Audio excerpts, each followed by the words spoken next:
Hello my friends, how are you? Бұл видеоны көрмес бұрын тіркеліп, лайк басып қойыңыздар. Бүгінгі тақырып modal verbs. Модальды етістіктер.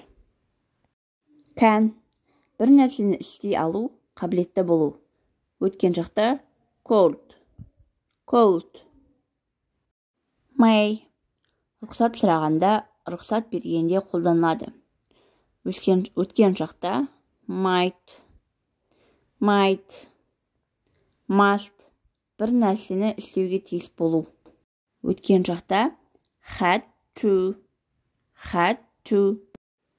have to бір нәрсені істеуге мәжбүр болу. Өткен шақта had to. Should ақыл кеңес айтқанда қолданылады. Should. To be to бір нәрсені істеуге міндетті болу. Ought to азаматтық борышты, парызды білдіреді. Ought to. Need қажет ету. Достар, соңына дейін көріп тамашалағандарыңызға көп рахмет. Каналға тіркеліп, лайк басып, достарыңызбен бөлісуді ұмытпаңыз. Bye my friend.